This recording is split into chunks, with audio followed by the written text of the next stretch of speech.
Hello, everyone, and welcome to the course of world history. I am Mr. Samuelson, and today we are looking at the Mongols. They will be entering our story in a very real way today, so let's dig in. Our essential question for this lesson is, how did the Mongols become a global power? And we're going to take them right from their humble beginnings all the way to where they are exploding onto the world scene. So, in the beginning, who were the Mongols? Well, in 1200 AD, the Mongols were almost nothing.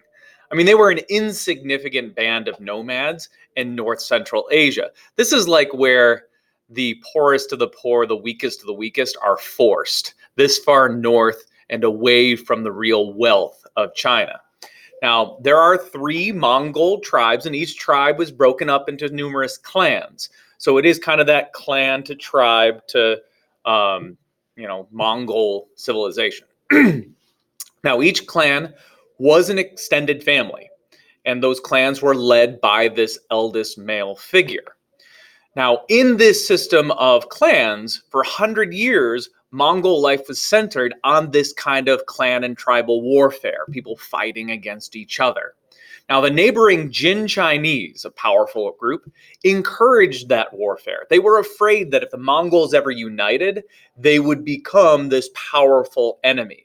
So they were always making alliances, making agreements. Hey, we'll pay you to fight this other clan, and setting up this confrontational relationship between the Mongols to keep them disunited, to keep them from ever becoming powerful.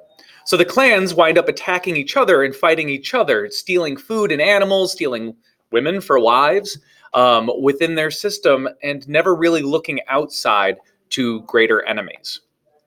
Now, this starts to end because of this man named Temujin. So we're going to talk a lot about Temujin in this lesson because he is a very important character, not just in Mongol history, but in world history. So in 1203, this rival clan invades and attacks the land where Temujin is living and steals his wife. Okay, steals the wife of Temujin, who's just this humble herdsman. Now, Temujin winds up convincing his tribal leader, a man by the name of Ong Khan, of the Kariid tribe, one of the most powerful of the 3 tribes, to support him in his raid to retrieve his wife. So he gets Ong Khan and the Kariids to support him, convinces them that this will be worth their while, and he attacks this other clan. Now, in this, Temujin is put in charge of some of the raiders, and Ong Khan becomes very impressed with Temujin's ability to lead these men in this raid, and then makes him one of the premier military leaders for the whole tribe, not just for his clan, but for the tribe. Now, Temujin, as this then military leader for the tribe, is successful in a lot of different raids, and the Kariid tribe increases their power and influence because of Temujin and his leadership. Now, breaking with custom, though, he limited the loot taken by his men. So the men didn't raid a tribe and then get to take off whatever it is that they got. That was the old system. Instead, everything that his men got in a raid became Temujin's property, not the property of the man who took it. And then Temujin, with control of all of this wealth, got to distribute it equally amongst his men according to their ranks. So the highest ranking warriors would get more than those below them, but he made sure that everybody got a piece. So everybody winds up benefiting from every raid, and his men really appreciate this. They realize that the raids are going to be more successful if they can focus first on winning and then on loot, rather than focusing on the loot during the battle. And this works really well for the men, and a lot of people give Temujin his loyalty because of it. And he's becoming a very popular and very successful warrior. Now, as Temujin's popularity is increasing, Ong Khan, his tribal leader, begins to fear Temujin, begins to think that Temujin is too popular, that his men like him too much, and Temujin might one day threaten Ong Khan for leadership of the tribe. So he planned to assassinate Temujin, to kill him. But Temujin learns of this plan, and he flees before he can be killed.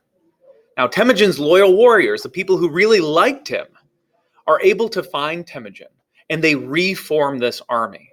And now they realize that Ong Kong is an enemy, and they attack him and they defeat him.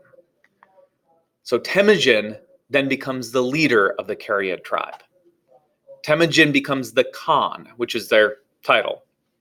So we have Temujin Khan, who's now in charge. And over the next 3 years, Temujin, as the leader of the Kariads, turns to the other Mongol tribes, the Merkid and the Naiman tribes, and forces them to submit to his will as well.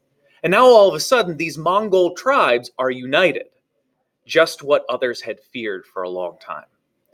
And at a meeting where all the Mongol clans get together in 1206, everybody recognizes that Temujin should be the leader of them, that he should lead all Mongol people and not just the Kariads. So the clans finally unite and they elect him their universal leader.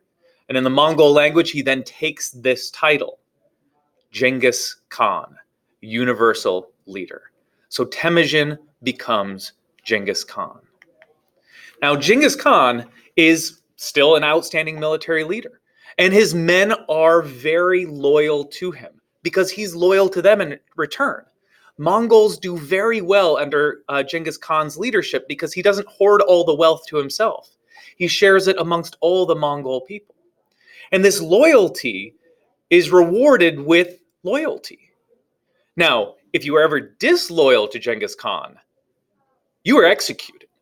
Okay, disloyalty has just that one punishment. If you're disloyal, you're dead.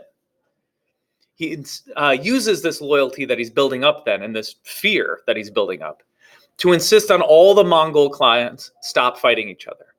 And instead, they turn to an external enemy. Mongols don't need to fight each other and steal sheep from each other. Let's focus our attention on the Chinese, particularly the Jin Chinese, who are extremely wealthy. Let's go get their stuff. Forget sheep. Let's go get silks and gold and spices and porcelain and all these symbols of wealth. So they start to spread east.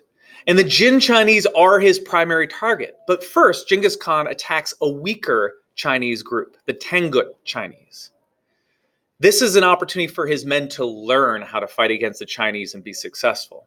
And here he goes up against his first fortified cities, and having to deal with city walls and dealing with highly armed, trained militaries. And the Mongols clean up against the Tangut. They do very well, thanks to the ingenuity of Genghis Khan and his willingness to fight wars in a way that nobody else had. Actually, at this point, he redirects a river to flood out the enemy's camp, something that the Chinese had never seen and were not prepared for. Once he had defeated the Tangut, he turns his attention to the wealthy Jin Chinese and also defeats the Jin. Now, each of these wars increases the Mongol wealth, increases their prestige, but does not in any way reduce their desire for greater treasures and greater conquests. Their appetite is whet. They have seen that they can now take on these major opponents and that they can be successful against them. And the Mongols will explode out of Central Asia with the idea of conquering the world. More on that next time. I hope you learned something in this lesson and that you enjoyed it, maybe just a little bit. And I'll see you next time. Farewell.